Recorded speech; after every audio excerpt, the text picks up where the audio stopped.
Brax is coping to this day that MMOs are coming back. Dude, like I said, I'm just tired of every single new MMO being a cash grab rather than being a game. So many of the old MMOs started as a game with not a lot of content and evolved into a game with tons of content. But every new MMO that comes out has gacha in it. It has like insane monetization for gear progression. I would rather pay $15 a month for like a good game than be forced to pay $400 every 3 weeks to make sure that I can keep up with whatever the meta is to play your free endgame content. That's why I wanted to check out this video by the Lazy Peon. I actually used to follow this person back in the days of my, I think it was in high school, actually, when I used to watch all his videos. And it's cool to see that he's still making content these days. I was a really big fan. So we're gonna check this out. I've noticed that in recent years, the MMO community's attitude to new announcements, upcoming games, and the genre as a whole has certainly shifted from being somewhat optimistic to more pessimistic. And who can blame them? I've noticed it. Yeah, no, the thing is, every single new MMO that comes out is a disaster. It's always bad. Even take Lost Ark. That game has a lot of fun gameplay. It has amazing raids, but when you get to end game gear progression, the amount of money that you have to sink into it just to keep up is so crazy. It is so crazy. And like, we don't have to do, like, if you go play Final Fantasy 14, you don't have to spend money to keep up gear. You just have to do the content, right? It is so sad. And that's not even the only game, right? Like, look at Tower of Fantasy. That game was a free-to-play MMORPG, anime MMORPG. They were going to be one of the first ones to release after Blue Protocol end of service after 13 minutes. But what ended up happening is that they put a gacha in the game and it became a core part of the game's identity. So you had to spend money to enjoy that game too on like a different level. And I'm not talking about $15 a month money. I'm talking about you're like a couple $100. It's way more than any other sub we've ever had to pay. So really sad what's happening to MMOs. Blue Protocol Star Resonance in China also allows you to RMT in game and also will let you gacha for gear too. So Crystal of Atlan has the same problem. Just a lot of new MMOs people are looking forward to have this insane issue. Especially in myself, a couple of years ago, whenever a new MMO was announced, I was excited to make content and dive into the details for basically every upcoming game in the genre. Dude, I watched like all of these videos. I had this guy's notifications. Oh my God, her ass is out. That is insane. I had notifications on for like every single video that came out from this guy. I was looking forward to New World. I was looking forward to Ashes the Creation. He did one on Arcade a long time ago too, I think. Dude, I have my eyes on everything. And I feel like I just watched it all like shitty practices. And the reality is, if you're going to play a free MMO, I think it's just going to be overly monetized. That's why I would rather them just make us pay for something, or like just don't overly monetize it to the point where like the game is just going to be unfun to play if you don't spend a shit ton. You know, one game I actually really like the model of, and a lot of people disagree with this, but I think the model of Elder Scrolls Online is good. You buy the game, you can play it for free. But if you subscribe, which is like $15 a month, or I think it's like 12, it might be $15 a month. I don't remember exactly. If you subscribe, you get a couple extra perks and you get access to all of the DLCs that are current. Otherwise, you do have to buy the DLCs for the game that you want to play. But if you don't have the current DLC, you can still play the game. So basically, you buy, you keep all the stuff, you get to play the game as much as you want, and if you subscribe, there's bonus perks. And I like that model a lot. I think that's a great model for the modern day. Too bad no one else will do it. Nowadays though, I'm less quick to even cover newly announced upcoming releases because deep down, I know that there's a high chance they either won't make it to a full release or they'll struggle to maintain a player base for longer than 1 year.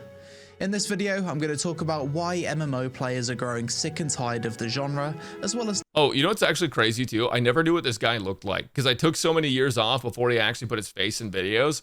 Good looking dude, man. So the biggest reason why I think MMO players have a less positive attitude to the genre nowadays than say 10 years ago is that in the past 8 years, not a single new MMO release has managed to break into the top 5 most played games in the genre. You know, but that is such a crazy statistic that they can't even break into top 5, but it does make sense because I want you guys to think about how sunk cost fallacy can apply to your time, right? A game that you might start playing, that you play for years and years and years, you might not want to play another game that's similar to it because you've spent so much time on the other game and starting over doesn't feel as good. I do think that there is a bit of a problem with that. Also, new MMOs will need time to grow. A lot of MMOs were not successful on launch that ended up becoming successful later on. I mean, take Final Fantasy 14. It had a decent amount of sales, but a lot of the players quit because the game had issues. And then after that, they rebooted the entire game. Now it's doing better than it ever had. Well, Dawntrail's doing a little bit worse, but it is much much better than it was back when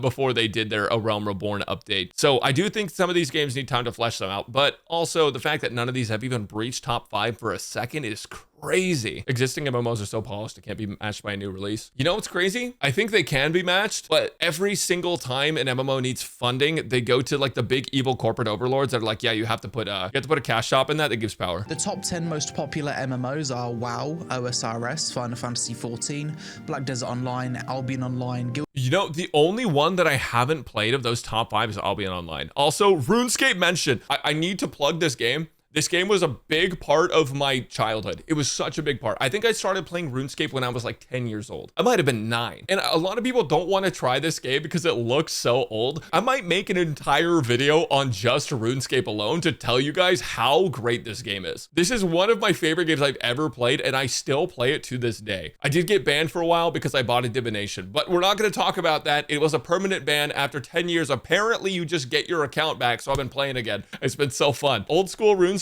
is the version of this game that is not the updated one, and old school RuneScape is such a simple game that gives you so much dopamine upon completing tasks. If you have ADHD, this game is amazing. And you guys can actually play it on mobile. I know a lot of my audience are mobile players. You can get this on your phone and you can play free to play and try it out. Dude, it's so good. OSRS, Final Fantasy XIV, Black Desert Online, FF14 mentioned, Guild Wars 2, ESO, EVE Online, MapleStory, and RuneScape 3. Most of these MMOs RuneScape are 3 is really number old. 10? Albion Online and BDO are the newest to secure spots in the top 10, with Albion releasing in 2017 and BDO releasing in Korea back in 2014. I played Black Desert Online for a long time. That game was a lot of fun up until I realized that like to progress my gear any further, I would have to pay money or just get really lucky. And if you guys saw my last video for HSR where I pulled 8 5-stars and lost a 50-50 every single time, I'm so fucking done with it. You probably can guess how my gear upgrades went. These are games that take a lot of investment, so whenever a new MMO does come out these days, in the back of your mind you're thinking, there's a 99% chance that 1 to 2 years from now this game will be dead, which is a really crappy feeling to have. Every time. We've seen this with games such as Throne and Liberty, New World, Corepunk, PAX Day, Arcade Unchained, Bless Unleashed, Bless Online, Brighter Shores, and many, many more. I guess this is another reason why nowadays people would rather invest times into the older games in the genre rather than play the newer stuff. Odds are WoW, Final Fantasy XIV, and OSRS will still be here 5 to 10 years from now. The moment I started to enjoy the genre again was when I decided to just commit to the older games and stop looking for the next big thing. That's kind of sad though, right? Like the old games are fun and I'm glad they're fun. It also makes me feel like old as hell. Like you guys keep calling me Unk and shit, and now I'm like, okay, maybe I am Unk. It's kind of sad though, right? Because like there's new games coming out all the time and like we just can't really enjoy them because they've just been so watered down in the name of making as many profits as possible. As soon as like the Eye of Sauron that is corporate executive overlords got their eyes on gaming, it's all been downhill since then. Really is such a bummer, but thankfully a lot of these older games haven't been touched. If a big new MMO comes out and it's a lot of fun, then great. If not, no worries, I'll be enjoying myself with old school RuneScape regardless. Yeah! Peak game. Another big reason why people are sick and tired of new MMOs is that they've seemingly hit a point where they objectively haven't massively improved or innovated in the past 10 years. When it comes to action combat, the gold standard is still Black Desert Online, a game that took 4 to 5 years to develop and released in 2014. No other MMO has action combat anywhere near the level of BDO. For tab targeting, World of Warcraft is still the gold standard in terms of fluidity and responsiveness. We frequently get modern MMOs releasing nowadays with worse combat than what existed 10 to 20 years ago, and it's hard to wrap your head around why. I think what's happening is a lot of people are trying to like reinvent the wheel. I don't know how many of you guys played a lot of these older games. Chat, let me know if you did play older MMOs. Let me know what you guys played actually. A lot of games are like, okay, we want to innovate, but we have to use this old system and make it slightly better, but none of them are making it better. One idea that I had to improve action combat is to just make a damage threshold, not a a damage threshold, a damage buff based on the timing of your attacks. So you put very few abilities on the hotbar, but your rotation becomes, can you time your attacks to get the maximum damage bonus as the slider's going back and forth? You don't see the slider, but like you would learn the timings of attacks for every class and it would be different. Like that would be something where you could take action combat, but you could put it to the next level where it can be highly optimized, but it's not overcomplicated either for new players to enjoy an old MMO combat experience, but make it better. But like nobody's tried that. But there's like plenty of other ways that you could innovate on old combat methods, but it's just not happening. Feels like we're going backwards. Games like Bitcraft, Pax Day, Quinfall, Embers of Drift, Bless Unleashed, and Core Punk all have dog-tier combat that makes you question how they even released in that state. Even Korean MMOs in recent years seem to have forgotten how to design good combat. Korean devs used to be masters of creating the best action combat in the genre. Really? But recently we've had Throne and Liberty, a game heavily criticized for being clunky as hell. To be fair, the gameplay got a bit better with a few updates, but it's still nowhere near the level of World of Warcraft. Chrono Odyssey is another one. Recently did a beta test, combat wasn't great, people weren't impressed, needs a lot of work to eat. You know, I played Chrono Odyssey. I actually got into one of their, it was like a 1 day long beta. It was like super short, but I got to play it and record some footage. Let me tell you guys, I have a top of the line computer. My PC is like, well, not top of the line anymore because there's the 50 series is out, but I have a 4090 in there. I have an amazing CPU and I played that game on high settings, not even like ultra high. I'm just talking about high settings. That game couldn't even hit 60 FPS for me. I think I was getting a consistent, like, well, not even consistent. I was getting an inconsistent 47 FPS that would drop sometimes depending on me turning my camera on high settings. We're not even on the highest one. So I have no idea how that game's gonna release here soon because that game needs so much more time. That game will die within less than a year if they do not keep it in the oven for at least 2 more. Did they fix everything? I don't know. It's possible the game could have been a really old beta build of the game. But either way, I still think even if that's an old build, they probably need another year on top of whatever currently they have. Ran worse than Wuwa. Bro, Wuwa to me runs like max FPS, no problems. I am kind of tired of all these like super hyper realistic graphics too. I kind of wish we did more stylized stuff. I think it looks better and it runs better. And just take a look at the latest Korean slop MMO to be announced at G-Star called Architect. Clearly mobile, PC, console, cross-platform based on the user interface.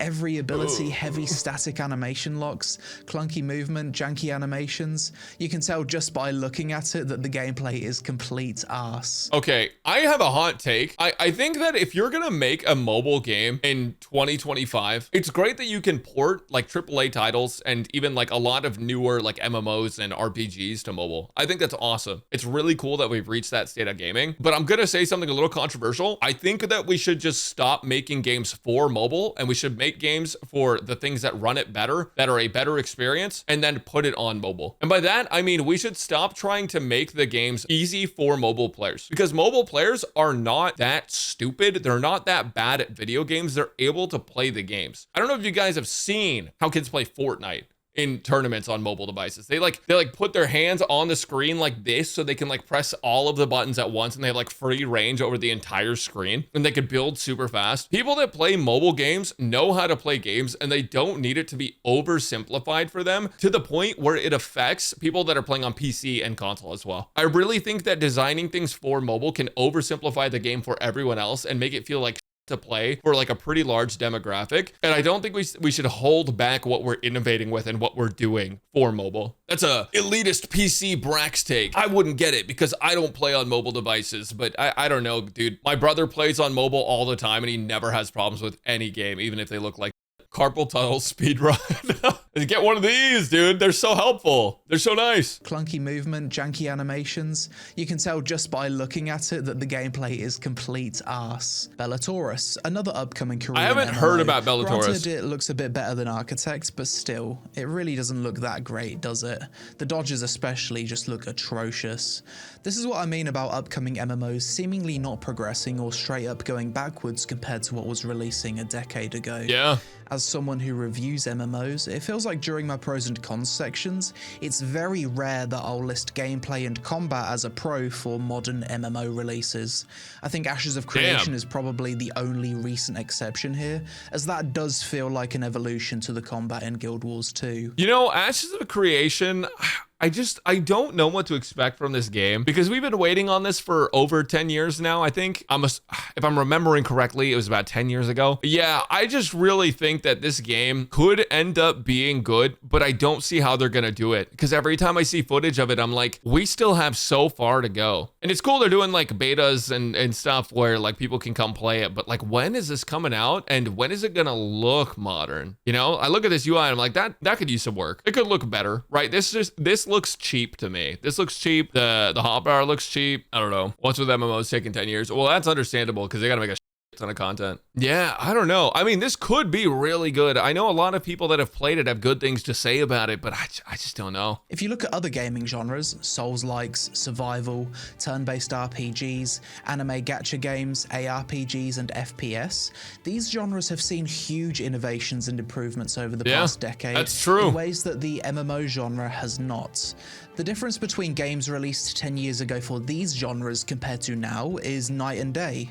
Across the board, you've got better graphics, smoother gameplay, more spectacle, new types of content, new progression systems. Oh, I can't wait to play this game, dude. Claire Obscura is gonna be so fun when we play it on Monday. I cannot wait for this game. It looks so fun, man. Oh my god. I've been waiting to play this for so goddamn long, and I'm finally just gonna get the time to sit down and play it. Oh my gosh, dude. The top 10 games in each of these respective genres has fluctuated much more than the top 10 games in the MMO genre. I tried a ton of MMOs, but I can't find the one for me. I don't know if people feel the same. It's possible that MMOs just aren't for you, but like also at the same time, like MMOs can be for a lot of people because a lot of it's the social experience. If you don't like the social experience, there's a lot of MMOs where you can play it basically single player, but I think the benefit of MMOs is that you can party up with your friends at the end of the game and then do raids and stuff. I think that shit's so fun. I actually think there's multiple reasons why the MMO genre hasn't really progressed as much as other gaming genres though. Just to name a few, you've got the rise of mobile gaming in the mid-2010s. I think this set the MMO genre back heavily. Star Rail. Developers saw that mobile games had the potential to make infinitely more money than PC games for a fraction of the development cost. And as a result, many of the top MMO developers shifted their focus to mobile games or mobile PC console crossplay. Yeah, you know, it's really great that we're getting more games and that mobile can hold games now, but the fact that we've shifted our focus there to make more profits has negatively impacted the gaming industry so much. It's done irreversible damage to it. And I really hope at some point we can shift our focus back towards innovating rather than just sort of like catching up mobile to where we're at. Which inevitably results in a worse gameplay experience as you've then got to design a game to be playable with mobile screen size restrictions and yes, this is what I was saying earlier. Inputs. The success of the free-to-play, pay-to-win and pay-for-convenience business models, starting all the way back in MapleStory, has caused more and more developers to design games in a way that they'd create problems to then sell you solutions on the cash shop. I believe that the popularity of transmog systems turned out to be a bad thing for the genre as a whole, as for most games it results in a diminished sense of visual progression during leveling, as well as developers being incentivized to make the coolest outfits cash shop cosmetics rather than earned through in-game achievement. And finally, I believe that MMO developers have for the most part taken the wrong design path for the past 20 years. The success of World of Warcraft resulted in many games taking the theme park MMO route, where MMOs are only as big as their latest expansion or content patch. Everyone's trying to catch up and get to the end game as soon as possible, and as soon as you stop playing for a few months, your progress and accomplishments have been invalidated by the new content. Your previous best in slot raid gear is now equivalent to that of catch-up gear, obtainable in a few hours. I actually do think that is a problem for gaming, but I will say that I actually do enjoy the whole progression of a raid comes out, you get the best gear, and then a new raid comes out, and then you go to that raid with your old best gear, and then you get the new best gear. I think that's fine for me, but I know a lot of people don't like that. I think Final Fantasy XIV is one of the best MMOs that you can play in the modern day, but it's also just a really good story game. So if you like good story, that's a good one for you. The hard part is the beginning of the game is quite slow, and honestly, a lot of the stuff they teach you is just about the world and how to navigate it, and not so much about the actual story itself. But yeah, Final Fantasy XIV is an amazing game. I suggest if you want to try a new one though, RuneScape's honestly pretty good. The rising popularity of old school RuneScape in the past few years has shown me that the design path MMO devs should have taken was that of the curated sandbox. Timeless design where new content only adds to the world and doesn't invalidate the previous content. Dude, you know what's so crazy is that Destiny 2, I don't remember if the first Destiny did this, but Destiny 2 takes content out out of the game when new content comes in. It's so crazy. Like there's so many raids that I've never done because I legitimately can't because they take content out. Why would you do that? Genuinely, why would you do that? Because what you're doing is you're making the game smaller than it is. You're making it so that there's less to do for people that want to start playing the game and want to get into things like raids and things like that. It doesn't make any sense why you would take that content. Well, it makes sense as like someone trying to make money. Yeah, if you take out all the old content, then they have to buy the new content to do the thing. Obviously, that's what it is. But like, holy shit, the game would be infinitely better if they just left all the shit in and also fixed PvP. That's a big problem too. Didn't they lose the files in Destiny 1? I don't know anything about that. The story makes no sense in Destiny 2 anymore. Well, the story didn't make sense in Destiny 1 either. Not a lot of people know this, but the very first DLC that came out, it was like a small DLC, not like a large DLC for Destiny. That was actually cut content out of the main story. And because they cut the content, they had to rewrite the whole main story with like a month left. But the problem became that they couldn't do that because the lead writer got so pissed that they took out a chunk of his story that he left Destiny. So they had to pull in some other writer to try to retcon it. And that's why the story in Destiny 1 is so disjointed and doesn't make any sense because they took out content. The lead writer got pissed and left, and then they resold it as a DLC. They did that for 2 DLCs. That's why the story is Destiny 1. Corporate greed, baby. Classic. In all fairness, despite everything I've said in this video, making MMOs is clearly game development on extreme hard mode. These games take years to make, they cost the most to develop, and you're competing with older games that not only have 10 to 15 years of live content development over you, but they've also got heavily invested player bases that aren't going to be so quick to jump ship to another game due to years of time investment. Huge MMOs from big studios often get cancelled. To name a few, we've recently had the untitled ZeniMax Online MMO get cancelled. Yeah, Hytale was I was bummed about that. even with the support of publisher Riot Games.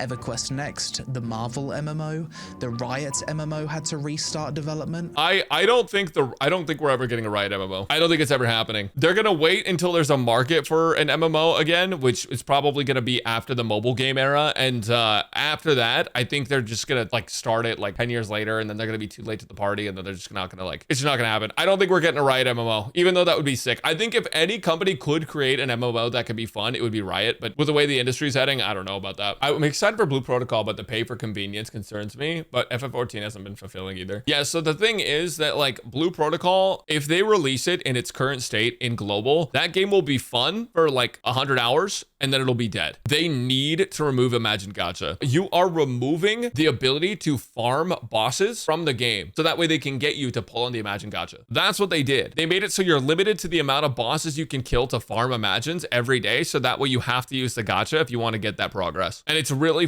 irritating. Remove Imagine Gacha, remove the limit on farming overworld bosses that you can get Imagines from. And then the last thing that in my opinion they need to remove is the RMT. It's basically real money trading where you can pay to get a bunch of in-game currency, but the difference is you're paying the devs, so it's okay, right? Like if you RMT to like a gold seller site, it breaks TOS. But if you RMT to the developers of the game, now we're cooking. The same thing as like WoW token and stuff. They basically just did the same thing in Blue Protocol. I think they need to remove that. They're probably not going to remove that, but maybe the gacha. Like I'm not saying make it better rates. I'm not saying nerf Imagines. I'm saying remove gacha. If you keep Imagine Gacha in the game, it will die. It won't die as fast because it's not gacha for characters. It'll last a pretty long time, but that game will be another small MMO that's considered a failure that doesn't even reach top 10. So they have to remove it. And I'm really hoping they won't remove it by the beta, I don't think. But guys, what if I started a Kickstarter for an MMO? Would you guys fund me or no? You guys trust me to make a good game? No. I think if I was gonna make an MMO in modern day, I would disguise it as a single player game, kind of like what Destiny did. And I would make it an MMO in that there'd be an auction house, there'd be player trading, things like that. But it would be one of those things where you're playing offline unless you connect to the internet. Well, you'd be connected to the internet the whole time, but you would be in your own instance, or you could choose to be in instances with other players. And that would be how it is. Because the thing is, like, a lot of people really want to play a good single player game, but they want the longevity of an MMO. That's why so many people are playing gacha games these days, is one, because they're anime games and like there's some pretty high quality stuff. But a lot of people are playing them because they want like the longevity of an MMO and like some styles of content like MMOs, but they want to do it on their own. And that's the big problem. Like a lot of people, they want really hard boss content that they can do to farm for like a really cool upgrade. And then when they get the upgrade, they have like the best in slot gear. And then later on, there will be like another boss, you know? That's literally just MMO patch cycle. Project Titan was initially an MMO before being reworked into Overwatch. Then we've got countless Kickstarter MMOs like Chronicles of Valeria, Camelot Unchained, Pantheon Rise of the Fallen, and far too many to even mention that either ran out of money, went through development hell, or are still in development. Yup. Is there any hope though? Are we ever likely to see MMOs become as popular as they were in the early to late 2000s? Honestly, I don't know. I'd always hoped that with technology improving, developers could potentially use AI to assist them with coding so that MMOs could be developed in a quicker time frame, but I'm not too sure if that's the case because I'm not a developer. Bro's base is yeah, I just don't know because I'm not a developer. So I actually do think there is a potential for game costs to be reduced by AI. My concern about gaming and AI is that AI is going to be used for beyond just helping out where you have a lack of manpower. I'm afraid AI is going to be used to create entire games. And when that happens, it's going to be recycled slop over and over. But if AI could help with development costs and lowering it, that could lower the cost of gaming and bring back some amazing games too. So I could see both sides of the sword. The company's already doing it with AI voice actors. AI voice acting is so I can't believe people are doing that. At this point, I'm aware that most of you watching this video are probably in your late 20s to early 40s. We're getting old. Holy fucking clocked. Oh my God. There's no fucking way, bro. There's no way he clocked late 20s. That is actually so toxic. No, I hate it. I'm unsubscribing actually. What the something to relax with after work and get that good brain feeling from seeing the number go up. You can still do that with the old MMOs, OSRS, Ultima Online Outlands, World of Warcraft, Final Fantasy Old school 14, RuneScape, Guild Wars 2, BDO. These are still fun games you can relax with. OSRS in particular is aging like a fine wine, and I've personally sank over 2,000 hours into it on my Iron Man this past year alone. In Buddhism, the second noble truth is that suffering comes from desire. Gratitude is also one of the keys to happiness. So instead of constantly looking for the next big thing, perhaps it's best to accept what we have now and try to enjoy it for what it is. Okay, that doesn't apply to current gachas. That means if you are unhappy with Genshin, don't accept, oh, okay, well, I'm unhappy with it. Don't do that. Go find another thing that makes you happy. That's what he means. He doesn't mean accept shit. He doesn't mean accept things that make you unhappy. He doesn't mean accept that you're bored of Honkai Star Rail. He doesn't mean accept that maybe you've done everything in Wuthering Waves, you have nothing else to do. He means go find something that makes you happy. That's what he's saying. God, don't just be like, yeah, guys, this is fine. I'm treated like but I'm fine with it. Like, no, dude. Yeah, play Uma Musume instead, apparently. I don't know. But that's it for this video. To be honest, I just wanted an excuse to rant and ramble about the state of the genre after playing a few of these newer MMOs that seem worse than stuff releasing in the early 2010s. If you made it to the end, I appreciate you for putting up with me today. And also let me know in the comments below if you've had the same feeling of confusion about how some of these newer MMOs are failing so hard. Yes, Social media on screen, help us out with a like for the algorithm if you enjoyed the vid. Yeah, great video. I liked it earlier, so that way I could make sure.